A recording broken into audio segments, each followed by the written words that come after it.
محمد وعلى محمد۔ بسم اللہ الرحمن الرحیم۔ آج کا مسئلہ نہایت مہم ہے، اور وہ یہ کہ تقلید کے جو مسائل ہو رہے ہیں اس میں ادھر تک پہنچے ہیں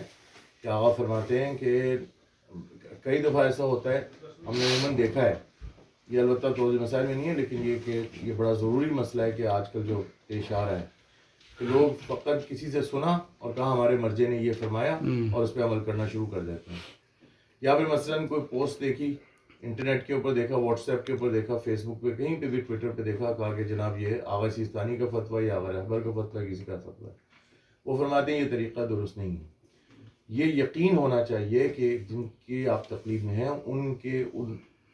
مرجع کا جو فتویٰ ہے وہ کیا ہے، اور فرمایا کہ اس کے 4 طریقے ہیں۔ پہلا طریقہ یہ کہ آپ خود مرجع سے سنیں تو آپ کو یقین ہو کہ انہوں نے فرمایا۔ دوسرا طریقہ یہ ہے کہ آپ 2 عادل گواہوں سے سنیں کہ وہ آپ کو بتائیں کہ ہم نے ان سے سنا۔ تیسرا طریقہ یہ ہے کہ آپ کسی ایسے شخص سے سنیں کہ جن کے اوپر آپ کو 100% اعتماد ہو۔ اور چوتھا طریقہ یہ ہے کہ آپ ان کی توضیح المسائل، جس کے اوپر آپ کو یقین ہو کہ یہ انہی کی توضیح المسائل ہے اور درست چھپی ہوئی ہے، اس توضیح المسائل سے آپ دیکھیں۔ اب اس کے اندر توضیح المسائل میں چونکہ یہ مسئلہ نہیں لکھا، لیکن بہرحال آغا سیستانی کی ایک آفیشیل ویب سائٹ ہے، تو اگر اس کے اوپر آپ کو یقین ہے کہ یہ آفیشیل ویب سائٹ ہے انہی کی اور ان کے اوپر یہ انہی کا فتویٰ ہے، تو اس کے اوپر بھی آپ عمل کر سکتے ہیں، البتہ یہ توضیح المسائل میں نہیں ہے۔ صلوات و محمد وعلیہ وسلم۔